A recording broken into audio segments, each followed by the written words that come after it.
хайрладагч, айдагч байвал нэн сайн гэж ярилцдагч. Хайр, айдас хоёр хоорондоо нийцэмж муутай болохоор нэгийг нь сонгохдоо хүрвэл айдасыг нь сонгох хэрэгтэй. Энэ бол Никколо Макиавелли.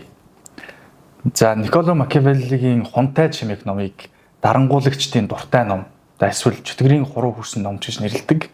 За өнөөдөр манай Фрийн подкастаар сэргэн мандалтын ээлж нэгэн дугаар та бүхэндээ хүрэхэд бэлэн болсон байна.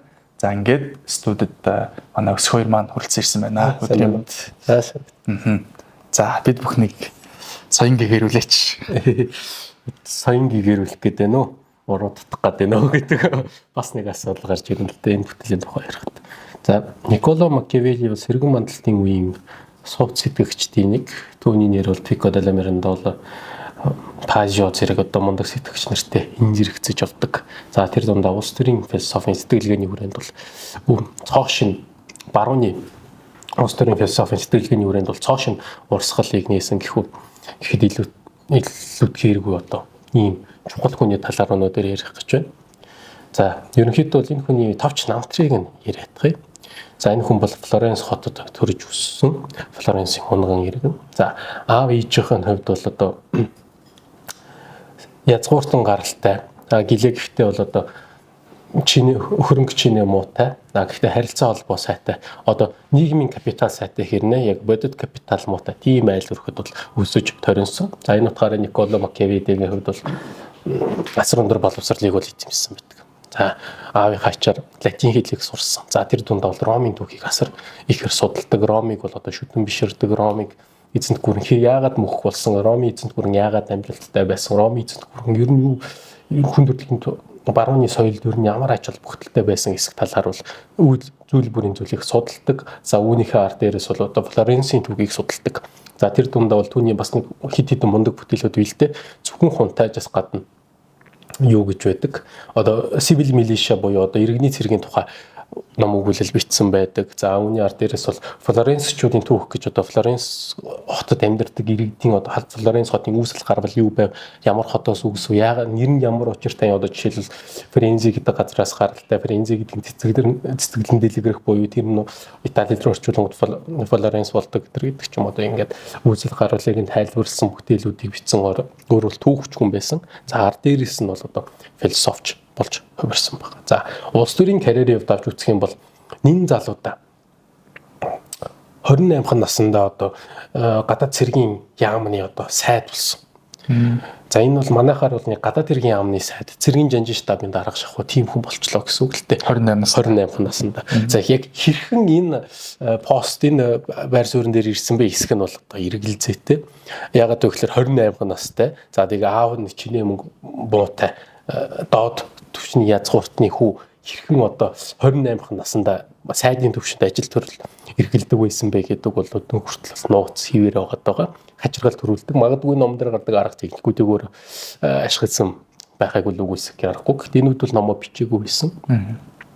Уг ном бол 1503 онд бичсэн байдаг. За 1503 оны яг өмнөх нь юу болсон бэ гэхээр Савонарола гарч ирээд за тэгээ Савонарола гарч ирсний ард дээрээс түүнийг бол одоо Поп Жулиус 2 дугаарх бол нураасны дараа ард дээрээс дүнгийн хин гарч ирж байгаа.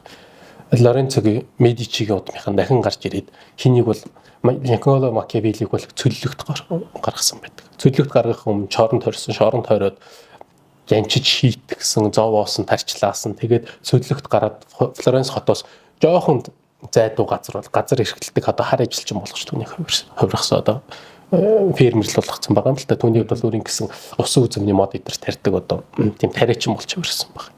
За тэгээ үүнийхээ ард дээрээс яасан бэ гэхээр Медичигийн удмынханд бол одоо тал засах байдлаар өөрийн CV-г ингэж бүтээж байгаа гэсэн үг л дээ. Яаж байгаа вэ гэхээр ном эхлэхдээ бол одоо гигэн дэд Лоренцо Медичид зориулах нь гэж одоо түмэн зориулсан загтал бичиж эхэлж байгаа. Энэ бол одоо тал засаж байгаа явдал одоо мундаг Лоренцо Медичи бол Magnificent Medici буюу одоо гайхамшигт Медичи гэдгээр алдартай одоо Медичиудын хамгийн мундаг удирдагч байсан л та. За тэгээ түүн зориулж энэ бүтээлийг би бүтээлээ. За та намайг одоо ажилд аваач. Би буцаад одоо улс төрийн ажил хэрэгмээ хийж эхэлмээр байна. Би бол одоо миний мэдлэг боловсрал ур чадвар юу вэ гэвээс би бол одоо түүх судлах хугацаанд удирдахч хүмүүс ямар байх ёстойг бол ингэж ойлгож ухаарлаа гэдэг нэг юм том одоо ажил горилсон баримт бичиг гэх юм одоо энэ хунтайж гэдэг ном бол өөр. За энэ бүтээлд бол ямар ч хунтайж гэдэг нэрийг бол өөр өгөөгүй зүгээр Лоренцод өгсөн загтал тэгээд энэ хэсэг бүлэгүүдийн хамтаар ингэж ийм том юу явуулсан бохоггүй одоо манайхаар бол одоо барын үйл шууд ажилд орох үйлгүүд баг ажилд орно гингүүтээ ингээд 90 хуудсан юм өөрийнхөө мэдж чаддаг бүх юба шингээсэн юм одоо загтал хийлгээвэл одоо тийм ямар ч ажилд орох бах манай хүн бол ажилд ороогүй медич чи номын уншсан ч юм уу ч юм уу мэдэхгүй тэгээд энэ чинь хоц руу үлдсэн байдаг. За тэгээд энэ ном өгөхд бол хунтайч гэдэг нэрийг өгөөгүй хожим нь уншсан хүмүүс хунтайч нарт зориулж бичсэн ном байна гэдэг утгаар нь хунтайч гэдэг нэрийг өгсөн баг. The Prince гэдэг тийм. Prince гэдэг. Гэтэ бид нэг зөвхөн одоо хааны удам ухсаатай хүмүүс зориулсан одоо ханхуу нарт зориулсан ном зохиол гэж зохиолын чааш одоо баримт бичиг өгүүлэл гэж үзэх хэрэггүй. Энийг бол удирдагч нарт зориулсан ном гэж ойлгож байна. Энэ номыг үндсэндээ бол хоёр хувааж байгаа.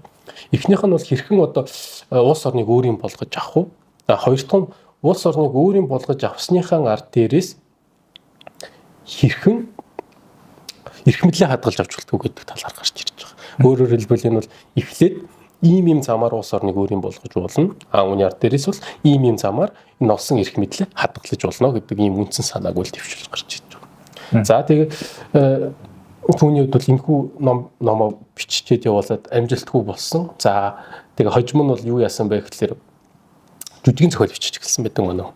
Тэгээ комединууд бичиж эхэлсэн. Комеди гэхэлэр хошин жүжиг бол биш шүү. Энэ бол комеди гэдэг нь яг сонгодог утгаараа бол гоё сайхан төгсдөг зохиолыг л комеди гэдэг. Эмгэнэл жүжиг эсрэгийг. За тэгээд тэр нь бол нэг тийм хайр дурлалтай холбоотой романтик шинжтэй романсуудыг бол их хэмжээгээр бичдэг байсан учраас охид бүсгүүчүүдийн дунд ихээхэн алдар цуутай маш олон хүүхнүүдтэй явуулдаг тийм хүн байсан гэж ярьдаг. За тэгээд хамгийн сүүлд нь бол Медичигийн удмын нэг хүн яасан бэ гэхээр түүнийг урьж авчираад тухайн үед бол Францаас Итали руу дайраад байсан. Тийм учраас ийм бэхлэлт хийх шаардлагатай болоод тэгээд бэхлэлтийг нь болонгууд Никколо Макиавеллиг бол удирдах тийм даалгавар өгөөд тэгээд тэр намжилтгүй болсон. Бүтлмөтэй болсон. Франц бол зүгээр шууд нефт гараал яваад өгсөн. За тэгээ энэ бас сонирхолтой юм хэлэхэд энэ үед бас Леонардо да Винчиг урьж авчирч цэргийн инженер байсан шүү дээ. Тийм учраас Леонардо да Винчиг урьж авчирч одоо хан хэрмийг босгох тал дээр инженерчлэлийн зөвлөгөө өгүүлэх гэж бас авчирсан байна. За манай нөгөө үзэгч нарт бас нөгөө тодорхой байх үүднээс те хэдвэр зууны үйл явдлыг ярьж байна. Бас Медичигийн гэр бүл гэдэг яг ямар гэр бүл, ямар нөлөө бүхий гэр бүл байсан талаар те.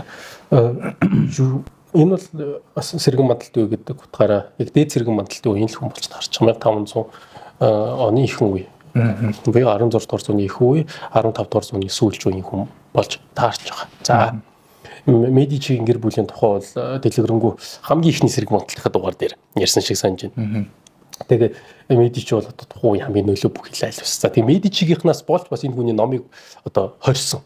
Хэвлэлтэн гаргахаас хорьсон. За тэгээд энэ хүний тухай одоо бүрэг одоо муу PR пропаганда явуулж эхэлсэн. Тэг яагаад вэ гэхээр Екатерина Медичи гэж 1500 оны сүүлийн үеэр Флоренцыг удирддаг тийм авхаа байсан. За түүний хувьд бол яг шууд удирдагч байгаагүй ч нөхрөөрөө дамжуулж хот улсыг бол асар их самардаг одоо хэдэн мянган хүмүүсийг барьж авч алдаг, цаазалдаг, шийтгдэг, хэрцгий хатан байсан байхгүй.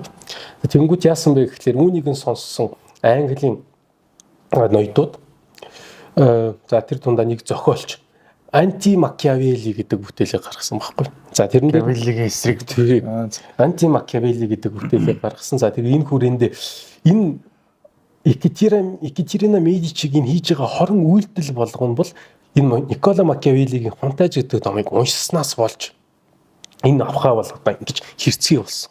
Тийм учраас энэ Хунтайж эсрэг бид нар байх хэрэгтэй. Энэ ном бол одоо чөтгөрийн хуруу хүрсэн номоо. Энэ номноос зайлсхийх ёстой гэдэг тийм санаа гарч ирсэн байхгүй. За тэгээд энэ номыг тэр утгаар нь ер нь их хэмжээгээр хориглож эхэлсэн байдаг. Тэгээд одоо хүн төрөлхтний түүхэнд ер нь хамгийн их 20 цэрэнд байсан ном бүтээлүүдийн нэг. За тэгээд энэ утгаараа Макиавеллич шинж тэмдэгтэй хүмүүс эдэргээд одоо бүр тийм психологийн хүрээнд хүртэл бүр тийм ойлголтууд өгсөн хүмүүс бол хүнийг одоо худал хуурмаг байдлаар ямар нэгэн байдлаар хүмүүсийг ашигладаг, нийгэм дээшлэхийн төлөөлөх хүмүүсийг ашигладаг, манипуляцдаг, ховаа хичээсэн, тарих ухаадаг тийм хүмүүсийг одоо Макиавеллианч шинжтэй хүмүүс ч гэж бас яриад байдаг. За тэгээд одоо тодорхойлох юм бол одоо Лирван дээр гэхэд бол одоо нэгдүгээр номын нэгдүгээр сцений 2 дугаар үзэгдэл дээр нэгдүгээр актын 2 дугаар үзэгдэл дээр юу болдог вэ гэхээр Эдмунд тэгээд нөгөө нэг ботож хүү байгаа шүү дээ. Ботож хүү болонгод ер нь яах энэ хууль бус хүүхдүүдийг ингэж хориод цээж үйдэг юм би ямар ч аргаар хамаагүй энэ хууль ёсны хүүгийн чинь дээр гарна. Ер нь тэгээд нууц амаргуудтай хаадууд илүү хайртай байдаг юм гинлээ. Тиймээс хүүхдүүдтэй ч илүү хайртай байх ёстой. Хууль бус байх нь надад бол хамаагүй. Би бол одоо энэ улсын хаан ширээн ямар нэгэн байдлаар гарна, ямар ч аргаар хамаагүй худлаа хэлнэ, хуурна, хууль дүрм зөрчнө надад хамаагүй би гарна гэх ингээ мэрдэг байхгүй. Тэр бол одоо шууд хунтаажаас урам аваад энэ Макиавелли шинжтэй дүрийг ингэж бүтээсэн байгаа байхгүй. Өөрөөр хэлбэл бидний өнөөдрийн мэдих энэ Макиавеллигийн сөрөг дүр төрх бол хаа байсан 16 дугаар зуунаас ингээ өвдөд ингээ гарч ирээд одоо юм муу нэртэй болцсон байна. Гэхдээ түүнийг бас эрэг өнцгөөс харах үнцэг бас бий. Одоо Жан-Жак Руссо гэж одоо Францын хувьсгалын гол эцэг юм да. Эцэг одоо катализатор. Түүний бүтээлээр одоо юу штэ одоо нийгмийн гэрээ бүтээлийг бурдаан барьж хувьсгалаа хийсэн штэ одоо. Тэгэхээр тэр бүтээл дээр юу гэсэн бэ гэхээр Никколо Макиавеллид ард иргэдэд түлхүүр бэлгэлсэн гэж ярьдаг байхгүй. Яагаад вэ гэхээр түүний хувьд удирдагч нар хэрхэн улс орныг удирддаг вэ? Хэрхэн ард иргэдийг манипуляцддаг вэ? Тэр болгоныг биднэрт харуулж өгсөн. Энэ утгаараа энэ хүн бол энэ хүний номдлыг бид нар бол зөв өнцгөөс нь харах хэрэгтэй гэдэг санаагч бас Жан-Жак Руссо гаргаж ирсэн байдаг. За ерөнхийдөө бол нэг ийм хүн байгаа. За тэгээд өөрөө бол нацсан эцтэй бол нэг юу яасан нэг ханиад хүрээд тэгээд нэг сар хэртээ тэгээд өөд болцсон байдаг ийм хүн. За одоо хоёул яг бүтээл рүү ороо. За бүтээл бол үндсэндээ бол их богинохон. Энэ бол одоо ерөөсөө шууд утгаараа гарын авлага. Ерөөс 90 гаруй хуудастай маш жижигхэн цомхон байдлаар багцлж авсан ийм бүтээл гэхгүй. За энэ дээр яаж байгаа вэ гэхээр үндсэн хит хитэн нэг ийм чухал хэсүүд гарч байгаа. За хоёулаа шууд 6 дугаар бүлэг рүү оръё. За 6 дугаар бүлэг нь бол өөрсдийн зэр зэвсэг эр зөргөөр байгуулсан шинэ гүнт улсын тухай даа гэж байгаа. Энэ бол одоо түүний нэг юм хоёр санаа гаргаж ирж байгаа. Фортуна, Вирту гэж хоёр санаа гаргаж ирж байгаа. За Вирту нь ямар утга учиртай зүйл вэ гэхлээр одоо бидний мэддэг Вирчу буюу одоо буян шиг гэдэг утгатай үг бол ерөөсөө биш. Вирту гэдэг бол удирдагчд байх ч ёстой тодорхой хэдэн шинж тэмдгүүд, эр зориг, шийдэмгий байдал, ухаан энэ бол одоо тийм буян бол биш. Энэ бол яг тийм их тэр тухайн дугаар нэг тийм содон шинж байгаад байгаа байхгүй. Энийг Вирту гэдэг. А Фортуна гэдэг бол хувь тавилан яриад. Үүгээрээ түүний хувьд бол нэг юм хоёр санаа гаргаж ирж байгаа. За тэгвэл өөрсдийн зэр зэвсэг зоргоор байгуулсан шинэ гүнт улсын тухайд гэдэг бол энэ нь бол өөрөө бүхэлдээ хэрхэн Виртугээр дамжуулж улс орныг өөрийн болгож авч чадсан тэр хүмүүсийн тухай ярьж байгаа. Одоо Виртугээр дамжуулж одоо жишээлбэл Моисей Виртутай гэж байгаа байхгүй. Одоо еврей хэлээр бол Моше гэдэг байгаа шүү дээ. Моисейг яасан бэ гэхэлэр ингэж байгаа. Түүнд бол одоо Бурхны номыг унших Вирту заяа гэсэн учраас энэ хүн Египтэд байгаа тэр дарлагдсан еврейчүүдийг үед удирдах заяа түнд байжээ. Гагцгүй тэр тэднийг аврах тэр нөхцөл байдал Фортуна байсан. Гэхдээ түүнд тэр Бурхны бичгийг хоолойг сонсох Вирту байгаагүйсэн бол энэ хүн бол тэр тухайн цаг үед бол еврейчүүдийг аврах чадахгүй байх байсан. Тиймээс зөвхөн Фортунагаас бус тухайн хүний Вирту их чухал. Вирту нь байж байж тухайн хүн ямар нэгэн байдлаар улс орны одоо нөхцөл төлөвөө үүсэж байж тухайн хүн бол удирдагч болдог юм аа. Бис бүгс тун хэцүү юм болно шүү гэдгийг бол сануулж байгаа. За тэгэнгүүтээ ингэж байгаа. Агуу хүмүүс ямар нэгэн хувь төвөрөг тохиосон байх бөгөөд гагцгүй тэдний өөрсдийнх нь баатарлаг үйлсэл тэрхүү хувь төвөргийг ажил хэрэг болгосон билээ гэдэг ч. За тэгээд чухамхүү юм учраас хизээ ямагт зэр зэвсэг хэрэгэлсэн нь ялж хэрэглээгүй нь ялдагцаар иржээ гэж байгаа. Энэ дээр юу гэж байна вэ гэхээр бид нар ингээл нэг тодорхой асуудал болохоор за бүүнөрөө нэг ярилцъя. Ингээл тэгдэг штэ тий. Энэ том буруу зүйл гэж байгаа. Яагаад вэ гэхээр ярилцаж суусан хүн ингээд хоёрын хооронд гурвын завсар үлддэг юм байна. Яагаад вэ гэхээр тухайн хүн одоо дайн боллоо гэж бод. За тэгэнгүүт за нэг аль нэгэнд хамсаатан болох боломжтой. Хоёр тал аль нэгэнд хамсаатан болох боломжтой. Тэгээд бодоод суугаад байвал дайн болоод дуусчихна. Тэр нэг хүчрэг орон гараад ирчин. Тэгээ биднийг эзэлчин. Тэгсэн дөрөв аль нэгэнтэй аль хэдийнэ юу болоод хамсаатан болоод дайрж давшаад нөгөөдгөө дарчихсан шулуух. Тийм учраас нөгөө яриад хоорондоо шийдэлцээд байж исэн нөхдүүд чинь ялагддаг юм аа гэдэг тийм санааг энэ ч гаргаж ирж байгаа. Бас их сонир санаа тий.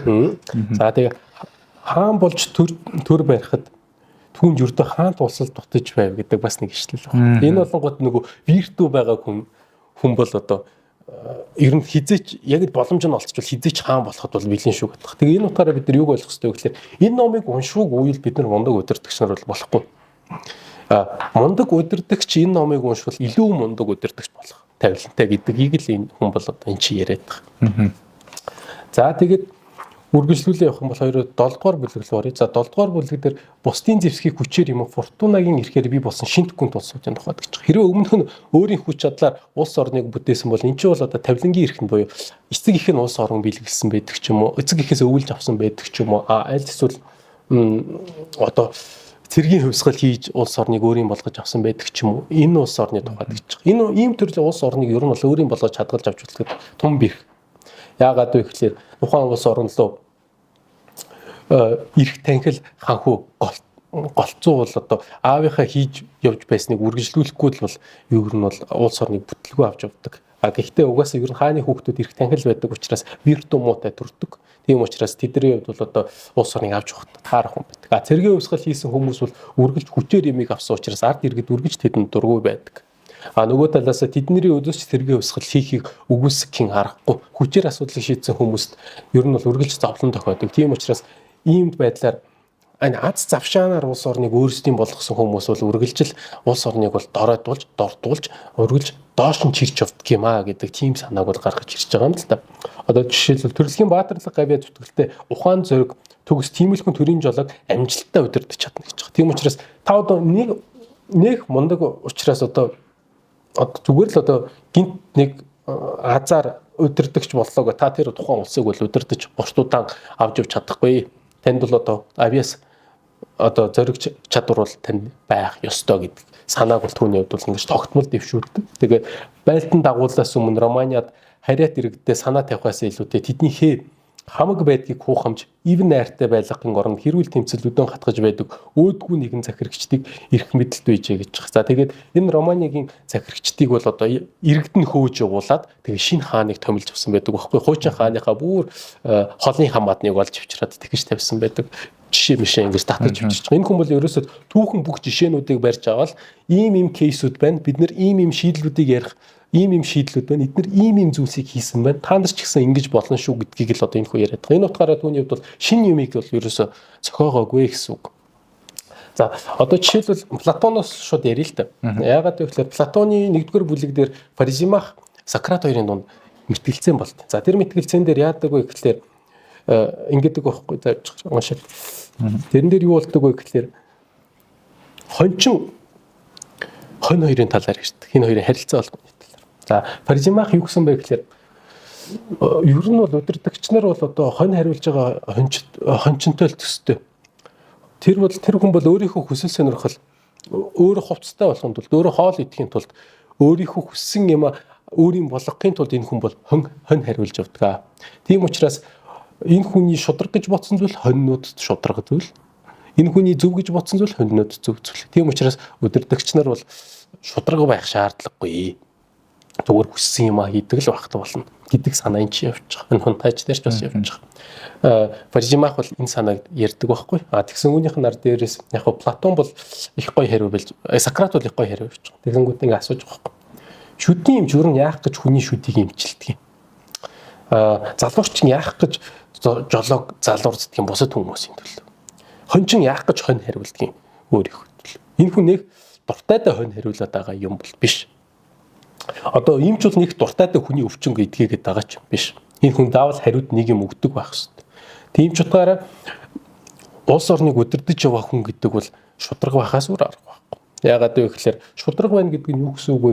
Яагаад вэ гэхээр удирдахч байна гэдэг бол дуртайдаа энэ ажлыг ерөөс хийгээд байх шиг хийдэггүй юм аа. Удирдагч байна гэдэг бол ямар нэгэн хариу одоо жишээл удирдагчаар жишээ авах юм бол энэ хүн бол нэр хүнд, алдар нэр, мөнгө төгрөг хийг хариуд нь авч иж энэ хүн бол удирдна. Тэрийг өгөхгүйгээр энэ хүнийг бол удирдагчаараа байлгаад шаардлагагүй. Өөрөөр хэлбэл хүн өөрийнхөө төлөө юмыг одоо зөвхөн одоо тухайн зүйлсийг ашиглах гэхээсээ илүүтэйгээр энэ бол харилцан ашигтай харилцаа үүсэж байж энэ хоёрын хоорондын одоо симбиоз бол удирдуулагч хоёрын симбиоз бол үүсдэг юм а. Тэрнээс ч одоо зүгээр нэг мо хонь хариулж байгаатай ижил төстэй зүйл биш. Хончин ч гэсэн одоо тухайн хоньыг хариулж өсгөж үржүүлэхийн тулд өвс ногоо тижээл өгөн энэ хүн дуртайдаа тухайн хоньыг бол бас үржүүлээд байгаа ч юм бас байхгүй гэдэг гих мэтний жишээнүүдийг татаж гаргаж ирдэг. Энэ утгаараа хунтаач дээр шүүмжлэл тавьдаг нь юу гэдэг вэ гэхээр за Макиавелли энэ бүтэлийн бүтээхдээ та яасан бол зүгээр Макиавелли ингэж бичсэн бол зүгээр байх юм а. Заавал удирдагч нарыг тэгж төрчихсөн одоо юм хэрцгий шинж тэмдэг бүрдгүүлэхээс илүүтэйгээр энэ Платон шинж тэмдгүүдийг шингээгээд тухайн хүн удирдахдаа зөвхөн өөрийнхөө төлөө бас өрөөл бусдын төлөө удирдах байгаа гэдгийг сануулгах байдлаар энэ бүтээлээ бүтээсэн бол илүү бага хардлага, илүү бага одоо хорой цэрэг хүртэг байсан болов уу гэдэг санаагч бас ингэж гаргаж ирдэг л дээ. За тэгээд цаашаалаад явъя л да. Дараагийн бүлэг дээр нь бол хормон үйлдэлээр гүнт улсуудын эрх мэдлийг булаан авсан этгээдүүдийн тухайд гэж байна. За энэ бол одоо ерөөсөө нөгөө Юли Цезарыг алсан гэдэг ч юм уу. За эсвэл одоо хиний Сфорца хаан өөрийн ахыхаа хүүхдийг одоо нууцаар алуулж улс орныг өөрийн болгосон гэдэг ч юм уу. Ийм төрлийн хаатуудын талаар хэлж байгаа. Эдгээр хаатуудыг бол ер нь бол улс орноо авч явахад бас их хэцүү төрлийн хаадуудаа гэдэг. Одоо жишээлбэл харигслалтайгаа өрсөлдөх учир байна гэж би бодож байна гэж. Альва харигслал бяцхан гэсэн ард иргэдийн тусын тулд чиглэсэн байвал харигслалыг зөвтгөж болгоно гэж бас ингэж бичсэн байгаа юм л. За тэгээ юугаар юу хэлэх гээд байна вэ гэхээр хүчиргэлж болно.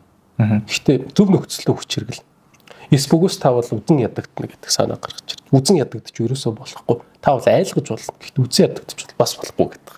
Энэ аюултай юм яваад. За тэгээд харин харигслал ихэнхдээ цөөхөн гарч байсан нь айжиндаа улам оршиж хизээч буурахгүй аваас харигслалыг муу мухай хэрглэж байна гэж хэлж болно гэсэн. Одоо хэмжээтэй байх хэвээр та одоо хүнийг шийтгэлээгээд бас бүх асуудлыг шийдчихгүй нөхцөлд нь тааруулж шийдэхээ гэдэг. За тэгээ аймхаа хулчгараасан болж эсвэл нэг бодолтон хөтлөгдсөн. Үүнээс өөрөөр айшилж авирлах хаваас хизээч ил цэлмээ хүнд нь хийж чадахгүй. Бас эцэс төгсгөлгүй гомдол цөхрлөөсөн болж амар тайван байж чадахгүй байгаард иргэдээ хизээч түшиж тулж чадахгүй болно. Нөгөө хитрхийг айлгцсан даргалан хөдөлсөн иргэд бол одоо түшигтэй ард иргэд бол байж чадахгүй. Таны ард байхгүй. Таавал үргэлж айцтай нард ирэх хизээч таны өвдөнс босох магадaltaй гэдгийг ярьж байгаа. За энэ дээрээс бол одоо Францын алдарт Мишель Фокогийн философчин талаар ярих хэрэгтэй. Энэ хүн бол эрх мэдлийн онолын тухай гаргаж ирдэг л дээ. Тухайлах юм бол одоо гимзэн ба шийтгэл гэдэг нэг бүтээл гэдэг. За тэр бүтээлийн үрэнд яадаг вэ гэхээр эрх мэдлийн хувьсгалыг бол харуулдаг. За энэ бүтээл дээр яадаг вэ гэхээр нөгөө гилтэн дах гэдэг нь шүү дээ. Толгой завж байгаа. За гилтэн дах процесс бол энтэх төстэй байхгүй. Францууд бол яг хөрөнгөний хувьсгалын ард дээрээс бол эрчимтэйгээр гилтэнсэн шүү дээ. Ер нь бол хэдэн сар болоод ер нь шинэ өдөр гарна л ерөөсөө өдөр хэдэн мянган гарна л гилтэн. Энэ бол өөрөө нэг том үзгэр болоо хувирцсан те бараг нэг тийм ард иргэднээр үзчихээ театр болсон те бараг шахуу тэр нэг том фестивал ухааны баг. Тэгээд энэ дэр юу болсон бэ гэхээр хитрхи гилтэнтэй тэхсэн чинь сүүлдээр нөгөө гилтэн дах болсон хүмүүс чинь одоо яаж хэлсэн бэ? Улс орны болж бүтэхгүй байгаа үйл явдал ерөн шудрагсны талаар ихтгэл тавьж эхэлсэн юм. Одоо үхэх юм ч одоо бодсон бодлоо хэлчихээд тий үхэх юм ч одоо ер нь бодсон юм а хэлчихээд яадаг юм. Тэгээ нөгөө хүмүүс чилэнгүүт чинь нөгөө цугларсан ард иргэд огшиж омогшоод нээрээч тий нээрээ тийштэй гэл тэгээ нөгөө хүн алгаж исэн хүмүүс рүү чулуу шийдээл дайраал шинэ бослого болоо яваад эхэлдэг. Ерөөсөө тэр процесс эн чинь явж байгаа. Иймэрхүү байдлаас ер нь холуур байх хэрэгтэй шүү гэдэг санааг бас гаргаж ирж байгаа. За тэгээд түүний хувьд бол бас нөгөө хит хитэн улс орны бүтцүүдийн тухай ярьж байгаа. Одоо жишээлбэл үндсэн хөлтэй буюу одоо манайх шиг бүгд найрамдах улс ямар байх хэвтэй. За нөгөө талаас шашин төвтэй улс ямар байх хэвтэй. За монарх улс ямар байх хэвтэй. Хаан засаглалтай улс, аристократ улс ямар байх хэвтэй. За тэгээд эдгээр болгон дээр бол одоо өөр ингэсэн зөв тал муу тал гэж байна гэдэг хэрэг чинь. Одоо жишээлбэл ардчлал ямар үед үргэлж зөв байдаг вэ гэхлээр эргэтгэж байдал дамгай байх үед. Ер нь бол арьсчлал өөр мөн чанартай бол үргэлж эрхтэй гэж байдлыг шаарддаг гэдэг тийм санаа гаргаж ирдэг. Энэ бол Аристотель бичсэн байдаг. Яагаад вэ гэхээр арьсчлал өөрөө нөгөө тэгш эрхэн дээр тогтдог. Тэр утгаараа баян хүн арьсчлалын хүрээнд байх боломжгүй гэдэг. За монарх засаглал дээр бол одоо ард иргэдэд бол баталгаа шаардах ёстой. Ард иргэдийг аюулгүй байлгах ёстой гэдэг ч юм. За Христийн одоо шашин төвтэй засаглал дээр бол одоо юу ялзрал бага байх хэвээр. Одоо жишээлбэл хитрхи шашнаар дамжуулж одоо улс орныг удирдахгүй байх хэвээр. Одоо нөгөө нэг мухар зүсгээр улс орныг удирдахгүй байх хэвээр гэдэг ч юм уу одоо жишээлбэл тухайн үеийн л одоо пап нарын асуудал байна л одоо 6 дугаар Александрыг ярих юм бол түүний хувьд бол хууль бас өөрийнхөө Чезаро Боршаг одоо хаан болгосон байдаг ч юм. Одоо иймэрхүү үйл явдал ерөөс байх ёсгүй. Яг ийм шашин төвнөө засаглалын хүрээнд бол яг шашнаараа л явах. Дотроос ерөөс ялзарч болохгүй гэдэг санааг дэвшүүлдэг ч юм. Аристократ засаглал дээр буюу одоо язгууртнуудын засаглал дээр бол язгууртнуудыг үргэлж сэтгэл ханамжтай, үргэлж эдгээр хүмүүсийг хөрөнгө мөнгөтэй байлгах хэрэгтэй. Ягаад гэвэл язгууртнууд үеийн үргэлж өөрснийхөө төлөө ажил төрөл хийдэг учраас энэ хүмүүсийг чинэлэг цол хэрэгэм сайтай байлгаж чадах хаваас энэ хүмүүс бол ажил төрлөө доктортой хийн. Эс бүгөөс энэ хүмүүс бол таны ард дур хутга шаах ийм нөхдүүд байна. Нар нуруугаар ч хутгацсан. Одоо энэ дээр бол одоо Юли Цезарыг л иш татдаг л гэдэг шиг ч юм одоо засаглалын хэлбэрүүдийг ингэж авч үздэг. За тэгээ энэ хэд дундаас хамгийн зөв нь бол бүгд найрамдах засаглал ямаа гэдгийг бол ярьж үздэг. Түүний хувьд бол Флоренцийн гол оршин тогтноод байгаа гол шалтгаан бол ерөөсөө бүгд найрамдах засаглал дотор л байгаа гэж. Гэтэ Флоренцийн бүгд найрамдах засаглалыг бүтлгүй засаглал байсан л да. Яг нэрийн дээр л. Ягаад гэвэл 8 ширхэг приор томилж байна. Энэ одоо нэг тийм ерөнхий сайдар хүмүүс аахгүй. Энэ хүмүүс дундаа яадаг байсан бэ гэхээр 2 сар болгоно нэг сайдаа сольдог. Тэр нэг ингээ рандом байдлаар. Тэр аюу докторгүй те. Тий доктор. Тэнгүүд 2 сар болоод улсын бодлого өөрчлөгдөд идэв. Тэгээд ингээд нэг саваагүй манай дээр ч одоо ерөнхий сайд байнга солигдохоор нэг юм ингээл нэг ороо босгоо байдаг штэ. Нөгөө төрийн залгамж халгаа байхгүй болчихно гэдэг. Яг ямар ч тийм залгамж халаагүй засаглал байсан байхгүй. Тийм учраас амар буруу юм болоод байна гэдэг. Тийм учраас яг иймэрхүү үйл явдлаас бид нар холуур байх хэрэгтэй гэдэг чимийг ярьж байдаг. Түүний хувьд иймэрхүү хид хідэн зүйлсийг ярьдаг л та. За тэгээд ер нь бол өөрөө бас нэг сонирхолтой их тийм хэрцгий тийм нялуунаас шулуун дээр тийм философиг түүний хувьд бол гаргаж ирж байгаа. За тэгээд одоо тэгвэл ингээд улс орн за юм байна. Ингээд дүүрэн болгоод авчлаа. Тэгвэл одоо улс орныг хэрхэн өөрийн байлгахгүй. Ер нь улс орныг яаж удирдах вэ? Хаа ямар байх ёстой вэ? Удирдагч хүн ямар байх ёстой вэ гэдэг асуудал. Тэгэхээр ямар ч удирдагч хүн ер нь хайрлуулахыг хүснэ. Бас нөгөө талаас тэр хүн эрх мэдэлтэй байхыг хүснэ. Бид нар одоо тийм айгуу өглөгч нэрнгүү одоо нэг тийм зөвлөгөн удирдагчтай байхыг бас хүсэж байх уу те. Одоо хүлцэнгүү тийм одоо бид нар одоо улс төрийн психологийг авч үзэхээр маш олон хүмүүс бас тийм мөн шиг улс төрч эднэрт их дуртай байгаа. Одоо Путин бол энийг гарамгаа мундаг ашигласан улс төрчтэй тэгээ Путинийг дөөрэгч нар тийм ээ. Одоо Шин Жинпинийг л авч үзээ л да. Шин Жинпин бол одоо бас л их шийдэмгий удирдагч шүү дээ. Ангела Меркель, Маргарет Тэтчер гэл одоо ер нь бол тийм шийдэмгий удирдагч нар ер нь тийм ард иргэдийнхэн сэтгэл зүрхэнд их тийм тогтж дандаа нэг юм айдуу зөөлөн энэ төр биш те. Тий хурц арын шинтэй ийм хүмүүс байгаад байдаг. За тэгвэл одоо нэг асуудал байна. За хайрлагдах бас нэг хүр. За тэгвэл үзэн ядагдах. За бас нэг айлах, айц хүчтэй байлгах. Тэнгүүц таны хэлсэн нөгөө ишлэл байгаа шүү дээ. Хайрлах. Тий хайрладагч, айдагч байвал нэн сайн гэж ярьдагч хайр айц хоёр хоорондоо нийцэмж муутай болохоор нэгийг нь сонгохдоо хүрвэл айцыг нь сонгох хэрэгтэй гэж манай хүн бичсэн. Энэ ямар учиртай вэ гэхээр хайр гэдэг өөрөө дэндүү докторгүй мэдрэмж. Хүн хүнийг ямар нэгэн байдлаар их өөрөөр хайрлаж болох юм. Хүн хүнээ эргэтгэж байдлаар ахан дүүсийн журмаар хайрлаж болох нь байна. Хүн хүнээ эротик хайраар хайрлаж болох нь байна. Хүн хүнээ эцэг ихэн хайраар хайрлаж болох нь байна. За бүр христийн шашны ертөнд бол бурханлаг хайраар хин нэг хайрлаж болох нь байна гэдэг. Төрөл бүрийн хайр. Энэ хайр бол докторгүй. Хүн хизээч хин нэг хайрлага болж болно. Хүн хүнээс урагж болно. Хүн хүнээс хөндөрч болно. Хүнээс холдож болно. Одоо Анна Каренина дэр чил одоо хөөх юм наана бол одоо эхлээд нэг хүн хаяа дараа нь хүнд аягч байгаа шүү дээ. Одоо хайр дурлаас бол гэдэг шиг ч юм аа. Хайр бол өөрийн докторгүй. Тиймээс энэ хайр дээр тулгуурласан улс төрөл өөрөө докторгүй бол авчиж. Гард иргэж хизээч чамд хайрг болж магадгүй. Мэдхий аргагүй. Айдас бол баталгаатай ямагт хүнийг айлгаж болно. Тэгээ айлгах их үүсвэрч өөрөө нэг бэ. Тийм учраас тухайн хүмүүс яагаад танаас айж байна вэ гэдгийг та мэдж байгаа учраас удирдахад илүү амарх. Яагаад таныг хайрлаж байна вэ гэдгийг ингээд хүн өөрөөр хайрлаад байхад мэдэхгүй учраас хайран дээр тогтсон улс төр өөрөө ингэж явах боломжгүй. Тийм учраас бага айлгах хэрэгтэй энэ хүмүүсийг бол өөрөөсөө ингэж хамааралтай бодлого гэдэг санаа гаргаж ирж байгаа. Гэлээ гэхдээ та хизээч үдсэн ядагдаж болохгүй. Энэ бол өөр том шал өөр. Үзэн ядагдах хайр айлгах хоёр бол тустай. Айлгах бол тодорхой хэмжээний хүндлэлтэй явдаг бол үзэн ядагдах гэдэг мэдрэмж бол өөр ямар ч хүндлэл байдаг. Энэ бол ард иргэд бол чиний өдөөс босоод одоо өстө нэрэ түүмэ гэдэг шиг юм болоод ерөөсө танд ямар ч хамгаалалт байхгүй. Үзэн ядалт юм. Тийм учраас нэг юм аюултай философи гарч ирэн л дээ. Энэ бол юу вэ гэхлээр үзэн ядагдах хэмжээний ажлыг хинээр хийлгэхгүй гэдэг санаа гарч эхэлж байгаа. Өөрөө хийж болохгүй ч та. Үгүй ядагдаж болохгүй. Өөрөө үз ядагдаж ерөөсө болохгүй. За тэгээд энэ хүрээнд энэ хүн бол нэг юм сонирхолтой жишээ татчих байгаа. Чезаре Боржегийн тухай ярьсан шүү дээ. Чезаре Борже нэг юм хот улс, нэг юм жижиг тосхныг өөр юм болгож авчи. Хуучин хаан нь бол нэлийн хэрцгий ширүүн эвгүй хаан гэж. За тэр ч утгаараа иргэдэн нэлийн тийм хэрцгий ер нь удирдагч нарт дургу тааваараа байх дуртай. Ер нь тийм учраас Чезаре Боржед нэлийн талгүй. Тэгэхээр нь өөрийнхөө нэг мундаг баруун гараа явуулж байгаа. За баруун гарт бол захиас өгсөн. За чи бол юу хүснэ хийж болно.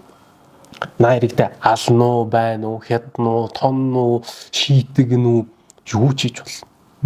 Юм хийхдээ бол Чезаре Боржегийн өгсөн зөвшөөрлийн дагуу би бол үүнийг хийж байгаа гэд миний нэрийг төрөө бариад явчих. Өөрийн бөөнийхаа дагуу явуулсан. За тэгээд нөгөө нь хийдгээ хийсэн. Өөрөө угаасаа ч хэрцгий хүн гэдгээр алдартай байсан. Ажлаа маш сайн хийсэн. За хавийн амтныг алсан, хитсэн 1000 гаруй иргэдийг бол алсан гэж байгаа. За тэгээд ингээд нэг ард иргэдэд нэг юм дайсан бүрдээд эхэлчихлээ шүү дээ. Нэг юм дайсан гараад ирсэн. За тэгээд энэ дайсныг одоо Баатар хэрэгтэй байгаа шүү дээ. Дайсан ойлгомжтой болсон юм. Баатар хэрэгтэй. Чезаре Борже нөгөө тосгонд ирсэн. Ард иргэд ирсэн. За юу болов? Өдөрдөгч чинь хэр таалагдчих. Юу болчих. Нөгөөдөл нь хамаг зовлонгоод байсан. Гүй Борже хаа минь энэ одоо ингээд таны нэрийн өмнөөс хавийн амтныг аалж ядаад үнэхээр хэцүү байна. Бид нэр одоо яах хэсгээ мэдэхгүй. Одоо яамаар ч юм битээ. Энэ хүнд бол том дургүй шүү бид нар ухааны юм хэлсэн. Таны явуулсан. За тэгэд манай хүн хэлсэн. Тийм үү би энэ хүнд ерөөс ийм юм хийж болно гэдэг зөвшөөрөл өгөөгүй. Энэ хүн миний өгсөн одоо эрх мэдлийг хэтрүүлэн ашигласан байна. Хааны эрх мэдлийн эсрэг энэ хүн бол одоо эрх мэдлийг ахиулан ашиглаж дуус орны эсрэг үйлдэл хийсэн байна. Тийм учраас би л энэ хүнийг шийтгэн. Гэт нэг өдөр нөгөө баруун гар голоор нь хувааж хаяад хамаг цус нөчтөд холилдоод хотын төв дээр ингээд хөвтөжсэн тэр хүний зогцоосон. Тэгээд ард иргэд би ингээд одоо тэгэж одоо юу нийлүүлсэн баг. Баатар болчих. Тэгэж одоо ясныг дарлаа. Тий. Тэгэж тухайн тосгоныг бол одоо үүсгэж штэ тий. Өөр юм болгож авсан байгаа байхгүй. Энэ бол одоо аимшигтай улс төр байгаа ч одоо юу гэсэн үг вэ тий.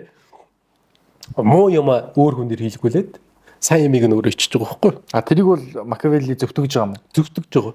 Энэ бол одоо торгон бус төрийн мэдрэмж. Энэ бол одоо удирдагчд байх ёстой зүйл. Энэ бол одоо үнэхээр виртутэй гайхамшигтай хаан гэж байгаа байхгүй. Чезаре Боржег бол одоо тэгээд ингээ сайн жишээгээр ингэж татаж авчих. Одоо тэгэхээр энэ хүнийг яагаад одоо юм эвгүй хүн бэ гэдэг эндээс нь харж болохоор одоо тийм байгаа юм л та. Тэгээд эн чинь ингэж үзэн ядал жигшил зэгүүлслээс сэрхэн зайлсхийх тухайд вэ гэж. Тэгээд ард иргэдийн тухайд гэвэл гаднаа сайхан аюулгүй амар жимэр байгаа цагт ганцхан нууц хувилдаанаас л аим болгоомжлол зохино. За ийм зүйл гарахгүй байх гол арга хэрэгсэл бол харьяат иргэдтэй жигшил зэгүүлсэл үзэн ядалтыг өөрөө төрүүлэхгүй байх. Дээр дэлгэрэнгүй өгүүлсэн байдлаар ард орлоныхоо таашааллыг өөрөө татах мөн. Тэгээд энэ дундаа юу гэж байгаа вэ гэхээр хэрвээ дайсан үгүй бол дайсан зохио гэж. Ямар. Тэг үнэхээр л торгон юм да. Тэгээ бид эцдэр бол одоо юу энэ бол яг өнөөдрийн Монголын улс төр дээр бол тогтмол гарч байгаа шүү дээ. Ер нь бол маш олон дайснууд яваад байгаа шүү дээ. Хин хинээ дайсан мэддэхгүй, хаанаас гарч ирсэн дайсан мэддэхгүй. Бүгдээрээ л хідэн бин рүүгөө хоруугаж чиштэл чиний чулгай, миний чулгай, тэгсэн чулгай, ингэсэн чулгай гэж одоо хідэн бин рүүгөө чичтээд байгаа. Ерөөсөө л энэ улс төрийн тактик энэ чинь ингэж яваад байгаа. Одоо энийг ингэж гаргаж ирж байгаа. За тэгээ хунтайч хүн ард иргэдэд таалагдахааргүй ажил хэрэг бусдад алгах харин тэдэнд таатай байх ажил хэрэг өөрөө гүйцэтгэдэг байх ёстой гэсэн зарчим юм аа гэж. Ерөөс энэ бол гол зарчим. Үзэн ядагдахгүй байх. Нэг тийм ухаалагч юм шиг эсвэл нэг моралын эсрэгч юм шиг те. Ерөөс ёс суртахуун бол энэ ч байх хамаагүй. Ёс суртахуун зөв ёс гэдэг асуудал бол ангид улс төр гэдэг тогтоомноос энэ ч бол тустай. Эрх мэдлийг хадгалж үлдэн ёс зүйтэй байна гэдэг хоёр юм чинь бол одоо шал ангид хоёр юм гэдэг баггүй. Гэтэл хөр юм Платон маань бол юу гэдэг байгаа шүү дээ. Хүн өөрөө ёс зүйтэй байж ард иргэд нь өөрөө ёс зүйтэй байж тухайн улс орн өөрөө ёс зүйтэй байна. Тийм учраас эхлээ хүн нь зөв байж улс орн зөв. Энэ дээр бол хүн зөв байх бол хамаа байхгүй. Таавал одоо ямар нэгэн байдлаар ирэх мэтлээ өөрийн байдал болгож чадчихлээвэл одоо ерөөсө арга марга бол хамаа байхгүй таавал одоо чадхаараа л одоо Платоны санаа бол нэг юм Макиавеллигийн хажууд нэг юм гинэн зөөлхөн айдууч юм шиг санагдаж байна шүү дээ шууд орж ирэхэд бол энэ бол одоо нөгөө тийм учраас Платоныг идеалист философч гэдэг байгаа байхгүй. Хэнийг бол санаарах одоо санаан дээр санаа төвтэй философч. Гэтэл энэ хүнийг реалист философийн эцэг гэдэг байгаа байхгүй. Жинхэнэ бодит ертөнцтэй тулж ярьцсан. ертөнц чинь л ийм байгаа юм чинь хунтаач та өөрөө ч гэсэн ийм л байл та. Өмнөх хаадууд ийм байсан байна. Та ч гэсэн ийм байхад яагаад буруутахгүй биш. Ийм санааг тавьж байгаа. За тэгээ хунтааж нар дээр миний хэлсэнчлэн төр улсаа хамгаалж үлдэхийн тулд сайн зүйлсээс ч аргагүй ирэхэд ухрах явдал цөөнгүй байдаг гэж байгаа энэ утгаар. За тэгээд миний өгүүлсэнчлэн заримдаа арслан адил, заримдаа үнэг адил байж чадчихл байсныг би нарийн ширийн зүйлгүйгээр харуулахыг хүсэж байна гэж байгаа. Өөр хаан бол үнэг шиг ч байх хэвээр, арслан шиг ч байх хэвээр. Үнэг шиг сэргэлэн, цовоо одоо овжуун байх хэвээр. Манайхаар бол суу залтай. Тий. Залхай ухаантай одоо тийм байх хэвээр. Нөгөө талаас хаан одоо арслан луга шийдэм хурц тийм хүчрхэг байх хэвээр гэсэн үг. За тэгэнгүүт эн чинь нөгөө яг төгс одоо Макиавеллигийн хааны хинбэ гэдэг үг гэхээр Одиссей, Гомерийн Одиссей гэдэг байхгүй. Гомерийн Одиссей бол бас хотлоо ярих үедээ хотлоо ярина. Хэрцгий үедээ хэрцгий хаан штэ. Одоо нэг жишээ татах юм бол Троийн дайн дээр Трой руу одоо модон морь бэлгэнд уулаад дотор нь цэргүүдээ хийдэг гэдэг тэр санааг чинь шийдсэн хүн те. Одоо 100-ны бараг хамгийн шилдэг л одоо Европын түүхэндэг байсан бараг л хамгийн анхны одоо цэргийн гайхамшигтай тактикийг бол одоо Одиссей гэх санаа сэтсэн байдаг ч юм. Нөгөө талаас нөгөө мөн сохор нөгөө хэнийг нэг ганц нүдтэйг циклопыг алхахтаа нэрээ хэлэхгүй те. Нэрээ хэлэхгүй байж байгаад одоо цалилж алдаг гэдэг ч юм уу. Тэгээ нөгөө царайг нь мэдхгүй учраас одоо байлж чадахгүй тэгээд иргэд нийтг нөгөө өөрсдөө нэрээ хэлээч гэсэн чинь хинч бишгээ хэлсэн. Тэгсэн чинь нүдийг нь сохлоод хинч шаана. Тий. Тэгсэн чинь нөгөө өөрийнх нь адилхан циклопууд ирээ яа юу болов гэдэгс чинь хинч биш хаана вэ? Намайг хинч биш юм болгочлоо гэдэг. Хин сохлоос. Хинч бишээ гэдэг тий. Тэгээс эргэлэнтэй сухтаачдаг гэдэг ч юм. Тэгэнгүүтээ өөрийнхөө хот дээр хурж ирээд ихнэрийг нь 50 байлгаагүй нөгөө ирчүүдийг хэрцгийгээр алж тэгээ хамгийн сүүлдээр Одиссей бичдэг штеп. Арслан лугаа цус нүжинд дарагдсан хаан ганцаарх нав зогцснууд дээр зогсож бай бидрэг. Ерөөсөл үнэг арслан хоёр ингэж хосолж байгаа байхгүй. Энэ утгаараа энэ хүн бол одоо үнэг арслан хослуулсан жинхэнэ хаан бол Одиссей байх боломжтой. Энэ яг төгс хааны хэлбэр Одиссей гэдэг. За барууны ер нь тэгэхэд хамгийн жишг болсон дүртэй Ахил Баатар энэ хоёр ч. За тэгээд цаашлаад ингэж явж байгаа юм л та. Хунтааж бусны хайр хүндэтгэлийг хүлээдэг байхын тулд хэрэгхүүл зохих тухайд гэж. За хунтааж хүн хин нэг өөрийн нөхөр юм уу дайсан гэж ил тодор зарладаг байвал бусны хүндэтгэлийг хүлээдэг жамтай. Энэ нь түүнийг эрс шийдэмгий зоригтой мэт харагдуулна. За эн чин дайсан. Би бол та нарын талын хүн. Энэ дайснаас та нар холуур бай. Би бол одоо сайн хүн шүү гэдэг санааг гарч ирж байгаа. За өөрөөсөө хүчтэй эдтэй холбоо байгуулахаас зайлсхийхэн дээр гэж байгаа. За энэ сонирхолтой. Тэр аялдаа галтчих штэ. Хүчтэй эдгээд. Тэг яагаад вэ гэхэл хүчтэй эдгээд нэг баг болох юм бол танаас угаасаа хүчтэй. Тийм учраас 3 хүн байна штэ. За та хүчтэйтэй нэг тал болчихлоо. За тэг хүчгүйг ялчлаа. Та угаасаа хүчгүй нөгөө хүчтэйгээс сул дорой учраас таныг дараа ичнэ. Тийм учраас хүчгүйтэйгээ нэг тал бол ялагцсан ч яадгийг. Ялагдвал сул дорой нэг нь аягны хариу өдөртөө актны хариу жилдээ гэдгийн адилаар тань сайн нэг л санаж байна. Учир нь угаасаа сул дорой байсан хүний тат орсон учраас үргэлж цогтаад л одоо таныг л одоо хүндэлж тавал сайхан сэтгэлийг нь хөдөлгөж. Ялвал яах юм? Танаас сул дорой учраас та дараа нь ялж штэ гэж. Тийм учраас сул дорой талтай үргэлж нэгд. Өөрөөсөө сул дорой хүнд үргэлж нэгдэг гэж. Өөрөөсөө хүчтэй хүнээс хол бай. Энэ хүнээс зайгаа бэр. Ягаад гэвэл та эзэнийг өдөр тухайн хүний өгөөш болох нь ойлгомжтой. Одоо том загас жижиг загасаа иддэг зарчим юм чи явж байна гэсэн үг. Хүн хүндээ ч хоногддог. За тэгээ хунтайж бас өглөг буйныг ивээгч гэдгийг харуулж авиас бэлэгтэй хүмүүсийг өөртөө татдаг. Ямарваа урлал бүтээн байгуулалтаар тодорсон хүмүүст хүндэтгэл үзүүлдэг байх ёстой. Тэрээр ард иргэдтэй худалдаа наймаа, газар тариалан, гар урлал эрхлэх хаатай боломжийг олгол зохино гэж. Яагаад вэ гэхээр энэ угтаа ийм сайн хүмүүс ард ирэх дундаа нэр хүн цайтай байдаг. Одоо жишээлбэл дийлэнх төр засгийн бодлогыг харах юм бол өөрснийхөө тамирчид урлагийн зүтгэлтнүүдийг ихэд дэмжиж итгэдэг штеп. Энэ өөрөө энэ зарчим яваад байгаа. Яагаад вэ гэхээр тухайн улс төрчнөр бодлого боловсруулагч нарыг ингэж хүншүүлж байгаа юм л та. Одоо жишээлбэл алдартай пропаганда одоо PR гэдэг одоо ойлголтыг үүсгэсэн хүн байгаа юм л та. Энэ хүн бол одоо ерөнхийлөгчийн сонгуульд нэг Америк ерөнхийлөгчийг бэлдчихэл.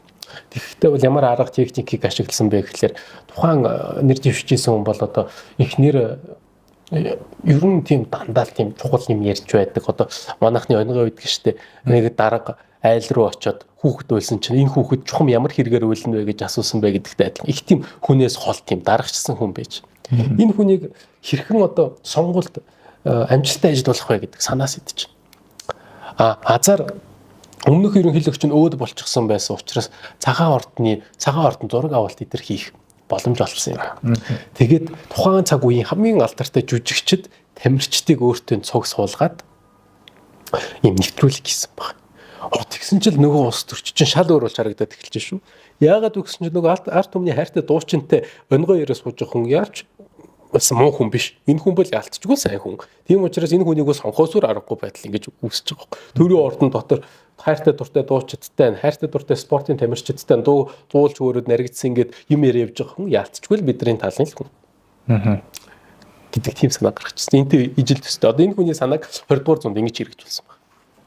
Одоо тэгээ яг миний ярианаас бас ижил төстэй Монголын жишээнүүд зөндөл үзэгч нарын тарих толгонд бол бууж л байгаа. Манайхан гэхдээ бас энэ бас автахгүй байгаа дах шиг байна. Бас тий. Арга нарийсгаар, хулгай нарийсгаар арга нарийсан, нарга нарийсаа тулгай нарийсан гэдэг юм шүү дээ. За үүний аль дээрээс хунтайжийн ажлын алба болон зөвлөгүүдийн тухай даа гэж. Энэ хорвоо дээр 3 янзын ухаан байдгаа гэж. За эхнийх нь болонгууд өөрөө бүхнийг ухаж ойлгох ухаан. Энэ хүн бол хамгийн ухаантай гэж. Яагаад гэвэл хин нэгний шаардлагагүй ямар нэмийг ухаад ойлгочдөг. Хоёр дахь нь бол бусдын зөвлөгөөгөөр ойлгох ухаан. Хэн нэгэн түн зөвлөд хэлвэл олж хараад ухаад ойлгочдөг. Тийм сар уулздаг ухаантай. Гурав дахь нь бол өөрөө ч ойлгож чадахгүй бас бусдын зөвлөгөөг ч ойлгох чадваргүй ухаан гэж. Элжигний чихэнд тус хийсэн цэгсэр нь алт хийсэн цэгсэр. Энэ хүн бол хамгийн тэнэг хүн гэж. За тэгээ ийм төрлийн хүн бол одоо хизээч удирдахч байж чадахгүй гэж. Зөвлөгөөч авч чадахгүй, өөрийгөө ч өөрчилж чадахгүй энэ хүн бол хизээч удирдахч байж чадахгүй. За тэгвэл удирдахч хүн ямар зөвлөгөөтэй байвал зүгээр вэ гэж. Удирдах зөвлөгөөтэй харахтаа бол их тийм нарийн харах хэрэгтэй. Яагаад гэвэл аюулгүй бэлдэж зөвлөхнөр бол айгүй бол таны хэлсэн юм болгоны зөв гэн та сайн байна, мундаг байна, миний удирдахч ийм хүмүүсээс та холдож чадахгүй, эрх мэдэлтэй хүнийг үргэлжлэл тийм хүмүүс тойроо явчихдаг. Тэгвэл яах хэрэгтэй? Танд нялуунаас шулуунан дээр тийм учраас таны та хүссэн бодсон юм шууд хэлчихдэг. Тэрнт чинь шулуухан зөвлөгөө өгдөг. Тийм хүмүүсээр өөрийгөө хүрээлүүл. Эдгээр хүмүүстэй та шан харамж, эд хөрөнгө, нэр хүнд хамаг юмыг хангалттай сайн үг. Тэгж чадвал та нэм баталгаатай хүмүүсээр өөрийгөө хүрээлүүлж чадна. Эсвүгээс эдгээр хүмүүс чинь таны угаасаа ухаантай хүмүүс учраас таны эсрэг хор гутгаад ар нуруугаар чинь болох утга шаана. Тийм учраас эдгээр хүмүүс бол хүснийг нь өгч явах хэрэгтэй. Гэхдээ бас зөвлөгөөг нь авч ашиглаж явах хэрэгтэй. Та өөрөө ухаж ойлгодог байсан ч ийм хүмүүстэнд үргэлж хандуулна. Тийм санаа гарч ирж байгаа. За тэгээд энэ ч угаасаа цусарч бэлдүүчтаас хэрхэн зайгаа барих вэ гэдэг нэг хүмүүс бүлэгч бүр тустай. Тэгээд ухаан дутмаг хунтайчд ухаантай зөвлөгөө өгөөд ч хэрэггүй. За тэгээд үндсэндээ бол фортуна гэж ярьсан тийм ээ. За тэгээд ер нь бол фортунаг хэрхэн авч явах вэ? Ер нь фортунаг бол юу гэдэг? Фортуна бол бүсгүй гэдэг. Бүсгүй хүн бол айш нь олдохгүй, тогтворгүй, яах гэдэг нь мэддэхгүй, ойлгомжгүй байдаг. Фортуна бол тийм учраас бүсгүй. Тийм учраас бүсгүйг найрж байгаа юм шиг бодох хэрэгтэй. Хойд тавилангаа. Өөрөөр хэлбэл та үргэлж сэргэг соргог мэдрэмжтэй байх ёстой. Та энэ ертөнц ямар байгааг асар сайн өөрийнхөө эргэн тойрны ертөнц ямар байгааг асар сайн ухаарч харж бодож сэтгэж байх хэрэгтэй. Өөрчлөлт тутамд тасан зохицох хэрэгтэй. Үргэлж өөрийнхөө гүжүүдэд байж болохгүй гэдэг санаа гаргаж ирж байгаа. Одоо жишээлбэл хосын харилцаан дээр одоо буулт хийх чухал Монгол гэдэг чинь одоо фортуна дээр бол та фортуна дээр буулт хийх хэрэгтэй гэж. Фортуна гэж баг грекийн бурхан байдаг үү? Тий, Аз хавь тавилангийн бурханыг фортуна гэдэг. Фортуна тий. Тэгээ нөгөө фортунатай байна даа гэдэг барууны цохилгод ирэх гардаг та. Тэгээ Тэгээд ингээ хүсэл зоригийн эрхчлөлөг байдлыг алдахгүй байхын тулд нэгэн зүйлийг хэлмээр санагдчих байна. Фортуна бидний бүх ажил үйлийг дөнгөж хагасыг нь хэрэгшэн захирдаг. Харин нөгөө хагасыг нь хүмүүсийн өөрсдийнх нь гарт өгдөг гэж үзье гэж. Өөрөөр хэлбэл та зөвхөн аз хамаарахгүй. Тавилан хамаарахгүй. Та бол тавилан эзэн хичээвэл заяа гэж байна. Тийм учраас та бол одоо чадхынхаа хэрээр нөхцөл байдал тэр одоо бэлэн байх хэрэгтэй. Эзэн хичээвэл заяа гэж байна л гэж юм л да. Ер нь бол үндсэндээ бол. За тэгээд хүнд байглаас заяасан хүсэл сонирхол давмгай байдаг гэж. Энэ бол хүний амьтанлаг шинжийг ерөөсөө үүсгэхгүй. Та бол одоо хоёрдугаарт өнөөдрийг хүртэл цаг үргэлж амжилттай явсаар ирсэн тэр замаа орхих хүч чадал хүнд байх нь нэг ховроо гэж. Одоо нэг муу занга хаях дургоор дасан газрын давуу зөвлөн гэж бид нар ярьдаг шүү дээ. CapCut, Canva, Gemini, Google View болон бусад олон төрлийн имэл оюуны премиум эрхүүдийг хамгийн хэм дүнээр авахыг хүсэж байна уу? Тэгвэл Digimon Payment сайтаар зочлоорой. Мөн худалдан авалт хийхдээ free промо кодыг оруулснаар нэмэлт хөнгөлөлт идэвхэх боломжтой. Хэмнэлттэй, хурдан, найдвартай. Digimon Payment таны AI ертөнцийн хамгийн зөв сонголт. Тэгээд эн чинь болонгот нөгөө энэ хүн мундаг психологч гэж гарч ирж байгаа юм л да. Ягаад гэвэл Sigmund Freud, Carl Jung хоёрын нэг гаргаж ирсэн санаа байдаг шүү дээ. Одоо Sigmund Freud-ийн хувьд 70 ухамсарын талаар ярьдаг. Энэ бол одоо хүний амьтанлаг шинж супер эгогийн дор үждэг хүмүүсийн тэр нэг хүсэл тачаал батлахсан нэг хүний амьтанлаг хар барган шинж тэмдгүүд байгаад байгаа шүү дээ. Энэ шинж тэмдгүүд байна. Нөгөө тал дээрээсээ болонгот хиний Карл Юнгийн хүний одоо shadow буюу хүний сүүдэрэн тал гэдэг байгаа шүү дээ. Өөрийнхөө дарагдуулсан, нууцлагдсан, өөрийнхөө одоо байж болохгүй гэж бодсоо одоо муу бүхний ингээд дарсан энийг юмнууд байгаа шүү дээ. Макиавеллигийн хувьд энэ үүнтэйгээ эвлэр гэж байгаа. Энэ амьтанлаг шинжтэйгээ эвлэр та угаасаа л хүн угаасаа л амьтанлаг шин чанарууд бий. Та угаасаа л адгууслаг. Угаасаа л адгуус. Энэ хорвоод бол угаасаа л энэ хорвогийн жам учраас та өөрийнхөө хүслийг биелүүлж явах хэрэгтэй. Та өөрийнхөө тэр хүсэл зоригийн хойноос явж байх хэрэгтэй. Энэ бол угаасаа л байгалийн жам юмас та бол одоо үүнийг бол одоо хүлийн зөвшөөрөхөөсөр аргагүй гэж. За тэгээ энэ бүгд нь хоёулын энэ бүдээлийг харах юм бол эхлээ улс орныг бол ямар нэгэн байдлаар өөрийн болгож болох юм байна. Хууль бус хууль өвлж авах замаар аз завшаанаар өөрийн болгож болох нь байна. За тэгвэл ард иргэдийг ингэж хайрлуулах нь ингээд арга техник бүхнийг хийж байгаа. Гэхдээ энэ ном бол өөрөө бас бүтээмж ном, муутай ном гэж яриад байдаг. Яагаад вэ гэхээр түүнийг бол харваач энэ бол хүнийг болмол Аристотелийнхоор бол юу гэдгийг штэ биосоциологийн амьтан буюу хүн хүнтэйгээ харьцаж амьдардаг амьтан болж тарахад байгаа штэ нийгмийн амьтан хүн чинь. Гэтэл Никколо Макиавеллигийн хунтаач дээр бол хүн бол нийгмийн амьтан биш уудаг байхгүй. Энэ бол ховөө хичээсэн ерөөсөө л өөрийнхөө төлөө оршин байдаг. Тийм ямар ч хамтын ажиллагаа үүсгэх боломжгүй антипродуктивны буюу одоо үр өгөөж үгүй тийм одоо хүн энэ чи бүтээгээд байгаа байхгүй. Тийм учраас гэтэл эн чинь улс төр гэдэг зүйл ч өөрөө хүн хоорондын харилцаанаас үүсдэг. Тэр ч утгаараа Робинсон Крузо улс төр хийж чадахгүй гэдэг байгаа шүү дээ. Гарал дээр ганцаараа байгаа юм чинь. Хүнтэй харьцах хэрэгтэй. Гэтэл одоо ийм хүмүүс яваад байвал, годмаар яваад байвал, мундаг өдөртөгч болно ингээ яваад байвал хизээ эн чинь одоо юу үүсэх юм бэ? Улс төр гэдэг юм явуулах юм. Хизээ энэ ч одоо хөгжиж дэвших юм бэ гэдэг. Жинхэнэ харилцаа тийм. Энэ бас нэг өөр тал нь. Бид нар энэ номыг өөрөөр хэлбэл шууд утгаар нь хүлээж аваад за энэ бол ингээд би мундаг өдөртөгч болчих юм байна гэд энэ номыг ингээд сохор юм шиг уншаад байж бас болохгүй гэсэн үг. За тэгээд Макиавеллигийн гол хийсэн зүйл нь өөрөө улс төрийн философи гэдэг ухааныг ёс зүйн ухаанаас, зүй ёсны ухаанаас ангид болгосон. Улс төр гэдэг юм чинь ёс зүгээс тусдаа зүйл гэдгийг ингээд гаргад ирсэн. Улс төр л тусдаа тоглоом. Энэ бол тусдаа салбар ухаан гэдгийг ингэж гаргаж ирсэн. Өөрөөр хэлбэл улс төр өөрөө судлагдсан болж ингэж эхэлж байгаа байхгүй Никколо Макиавеллигээс өсөөлээд. За тэгээ одоо ер нь л тэгэл мундаг хүмүүсийн нэг гэдэг юм да. Одоо Адам Смит жишээлбэл улс төрийн ухаанаас эдийн засгийг тусдан гаргаад ирсэн байгаа байхгүй. Эдийн засаглаг ухааныг улс төрөөс ингээд ангижруулад гаргаад ирсэн гэдэг шиг юм. За тэгээ Никколо Макиавелли бол шинэ юмыг бол зохиогоогүй. Яг одоо жишээлбэл Платон бол аль хэдийн ийм төрлийн хааны талаар бол ярьсан байгаа байхгүй ийм төрлийн засаглалын хэлбэрийн тухай.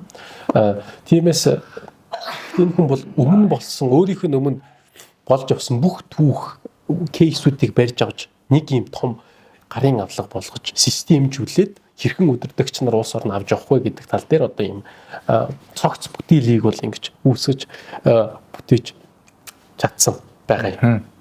Тэгээд энэ номыг шууд утгаар хүлээж авч болохгүй. Гэхдээ бид нар бол энийг өөртөө одоо их тийм хүнийг манипуляцтай хүн ашиглах утгаар энэ номыг унших гэхээс илүүтэйгээр энэ бүтээлийг бол одоо хүрээлэн буй орчин ойлгохын тулд бид нарыг улс төрчнөр удирдагч нар за бүр одоо бол корпорацууд байгууллагууд хэрхэн одоо бидний одоо шийдвэр гаргахад нь нөлөөлж байна тийм ээ бид нарыг хэрхэн хинж байна гэдэг ч юм уу энэ зүйлийг ойлгохын тулд бид нар бол одоо Никколо Макиавеллиг бол унших зүйтэй болчих. Ягаад гэвэл хүссэн хүсээгүй эдгээр байгууллага газрууд бол одоо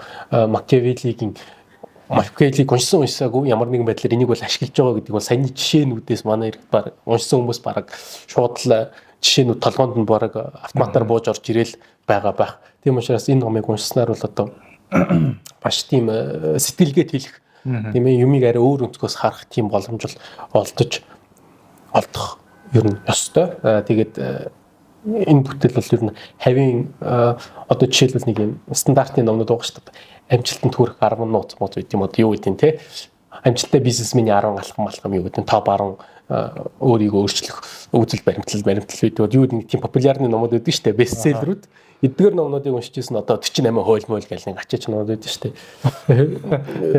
эдгээр номнуудын оронд яг энийг барьж аваад нухад уншвал ер нь арай дээр шүү үр өгөөжтэй болж таардаг энийг тэр тусмаа хинтээ хөст бол том зүгээр санагддаг Маркус Аврелиусийн бодлоруудтай яг хослуулаа унших юм бол ер нь юмны хоёр өнцгийг маш гоё хар. Маркус Аврелиус бол цэвэр ариун амьдрал ер нь бол сахилга баттай сайхан амьдрал ямар байх вэ? Зүй ёстой амьдрал ямар байхыг харуулж байгаа. Энэ чинь бол зүй ёстой амьдрал ямар байхыг харуулад өгчдөг. Тиймээс энэ хоёр номыг яг ингээ гоё ээлжлүүлээ гоё уншаа явах юм бол маш гоё тэлдэг. Ер нь ховын хөгжлийн энэ хоёрыг уншсан байхад ховын хөгжлийн бусад номнууд ер нь ингээ хэрэггүй болцдог ч гэж философч нар ярьдаг. Би яриаггүй ш. Тий. Одоо жишээлбэл Андре Бамистер шүү дээ. Тийм Украины. Тий Бамистер бол тэгж хэлсэн байт юм би хэлээгүй шүү. Гэдэг шиг ч юм уу те. Тиймээс үзэгчтэй бол энэ хүү бүтээлийг бол уншихыг зөвлөж байна. Энэ монгол хэл дээр бол орчуулагдсан байдаг. Бараг номын сан болгонд л номын дэлгүүр болгонд явж байгаа. Тий азар орчуулагдсан бас гоё бүтээлүүдийн нэг. Ийм байна. За тэгвэл Сэрэг Мандлын үеийн Никколо Макиавелли баг байдаас ном юм байна шүү дээ ер нь л тий. За энэ талаар ярьж гисэн өсгөөдөө баярлалаа. За тэгээд ер нь бас бид нар нөгөө юу гэдгийг хүн болон хунтайж байх албагүй шүү дээ тий. Гэхдээ тэр ямар хунтайж вэ гэдгийг таних хэрэгтэй шүү дээ. Тэгэхээр боловсралтай хүн болон энэ номыг мэдж яах нь зөв ёсны хэрэг юм аа тий. За тэгээд энэ талаар бид бүхэнд бас мэдлэг түгээсэн өсгөөдөө баярлалаа.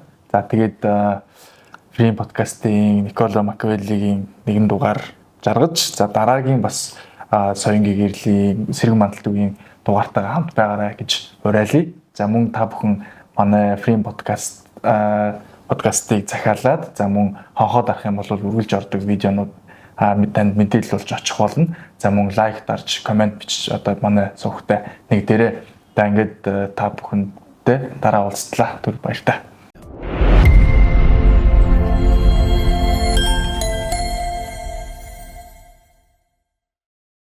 Моцаг сурааргүй л.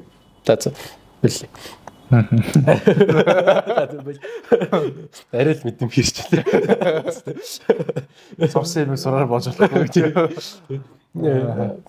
Үгүй ээ.